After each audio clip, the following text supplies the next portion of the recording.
बहुत बातें हो गई कॉम्पिटिटिव एग्ज़ाम्स की, कोचिंग्स की। अब प्रश्न ये उठता है कि चलिए हम आईएएस में नहीं गए, कंपटीशन में नहीं आए, सर्विस नहीं मिली सरकारी, तो हम क्या करेंगे। दोस्तों, लगभग कृषि से लेकर के और मैन्युफैक्चरिंग से लेकर के, सर्विसेज से लेकर के, एजुकेशन से लेकर के हेल्थ तक में और तमाम क्षेत्रों में इतनी असीमित संभावनाएं हैं। दोस्तों, जनसंख्या जो है हमारी, जो भी है, इट इज एन एसेट। ये बात अलग है कि हम ऑलरेडी क्रिटिकल मास क्रॉस कर चुके हैं जनसंख्या विस्फोट का, और हमें रोक तो लगाना ही चाहिए। But at the same time, अगर जो जनसंख्या है वो सब की सब अगर काम पे लग जाए तो कितना रोजगार पैदा हो जाएगा। देखिए, जब आप कोई काम करते हैं तो वो आप अपने अकेले के लिए नहीं रोजगार पैदा करते। जैसे मान लीजिए कि आपने एक पान की दुकान खरीदी, तो पान की दुकान से सिर्फ आप ही का रोजगार नहीं चल रहा है। जो पान का पत्ता बेच रहा है आपके यहाँ आकर के, कत्था चूना सप्लाई कर रहा है, उसका भी कारोबार चला। तो जो कोई भी छोटा से छोटा जो कारोबार होता है, एक कारोबार से जुड़े कई रोजगार पैदा होते हैं। तो मेरा जो सब्जेक्ट है इस चैनल पे, वो ये है कि हर क्षेत्र में हम उस क्षेत्र की उत्पादकता बढ़ाते हुए और कैसे उसमें रोजगार की नई संभावनाएं पैदा करें, यही मेरा उद्देश्य है।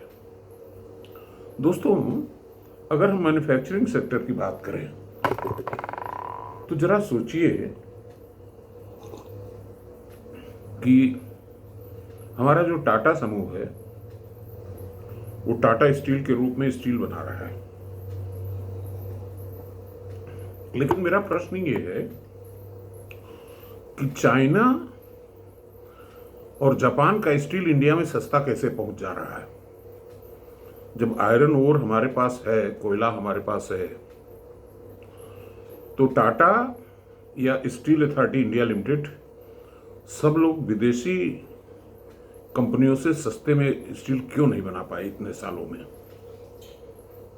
और देखिए, जब पिछले पैंडेमिक का संकट आया था, स्टील के दाम बढ़े थे और स्टील के लिए त्राही त्राही मची थी, तो हमारे टाटा समूह, जो राष्ट्र के अग्रणी बिजनेस हाउस हैं और जिनको एक देशभक्त बिजनेस हाउस के रूप में हम लोग मानते रहे हैं, उन्होंने लगभग कोई ऐसा कारोबार नहीं छोड़ा जिसमें उनकी एंट्री न हो।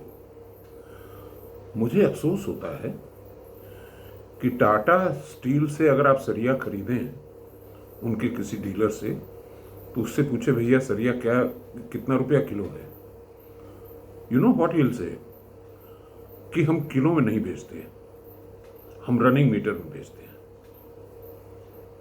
ये इतना घिसा पटा जवाब है। मैंने कई बार उनसे पूछा कि अरे भाई, जब सरिया की डेंसिटी पता है, उसकी साइज पता है, तो लेंथ को आप मीटर में तो एक फार्मूले से कन्वर्ट कर देंगे किलो में। बोल नहीं, हम लोगों को निर्देश नहीं है, क्योंकि हम किलो में बेचेंगे तो किलो वालों से हमारी तुलना होने लगेगी। इस तरह की मोनोपोली क्रिएट करना एक विकासशील देश में, जहां पे कि प्राइस बहुत मैटर करता है। देखिए, हम भी स्टील की झोपड़ियां बनाते हैं, टाटा भी बनाता है। एक टाटा के डीलर ने कहा, हमको कुछ झोपड़ियां बनाने का, स्टील हट्स बनाने का कारोबार काम मिला था। तो टाटा के डीलर ने बोला कि हम आपका बना देंगे।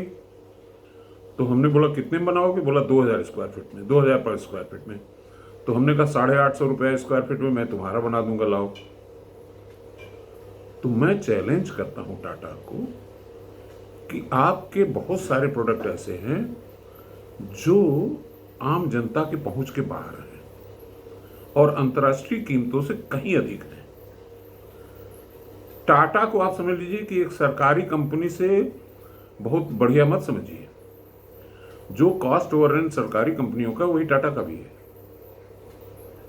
और चूंकि इनको खुला क्षेत्र मिला, ओपन जो है, इनको लेवल प्लेइंग फील्ड मिल गई पूरी, देश में पिछले आज़ादी के पहले से ये हैं, तो इन्होंने अपने संस्थान को ऐसा क्यों नहीं बनाया, अपनी इकाइयों को, कि देश की गरीब जनता के लिए भी कुछ सामान बनाते।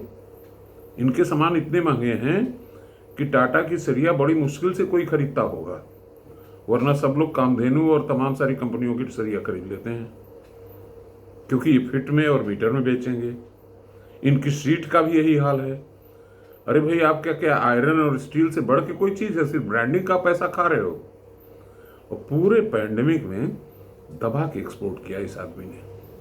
दोस्तों, एक हमारे दोस्त हैं नोएडा में, जो प्री इंजीनियर बिल्डिंग का काम करते हैं, स्टील फैब्रिकेशन का।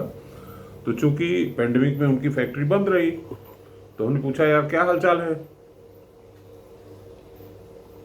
बोला, त्रिपाठी साहब, फैक्ट्री बंद करके जितना पैसा मैंने कमा लिया, उतना फैक्ट्री चला के पूरी जिंदगी में नहीं कमाया था। हमने कहा, वो कैसे? अरे बोला, हमारे पास टाटा स्टील के शेयर थे, वो साले दूने हो गए। तो जब देश में थोड़ा सा चंदा आपने जरूर दे दिया, लेकिन पैंडेमिक के टाइम में दबा के जो है स्टील एक्सपोर्ट किया, डोमेस्टिक मार्केट में दाम बढ़ा दिए, शेयर के दाम बढ़ाने के लिए। गाली खाते हैं बेचारे अंबानी और अडानी, और मचा तो आप भी मारे गुरु, थोड़ा सा चंदा दे करके बेवकूफ़ बनाया पब्लिक को। हाँ, ये जरूर है कि जो तुम्हारे शेयर होल्डर थे उनकी चांदी कट गई। तो मेरा कहने का सारांश ये है कि हमारे पास इतने सारे इंजीनियर्स हैं, हम छोटे छोटे सेगमेंट चुने हैं और चैलेंज करें टाटा को। जैसे मैंने हट बनाने में चैलेंज किया है, उसी तरह से तमाम क्षेत्रों में इन्हें चैलेंज किया जा सकता है। इनकी मोनोपोली टूटनी चाहिए, और मोनोपोली तो किसी की भी नहीं होनी चाहिए। धन्यवाद।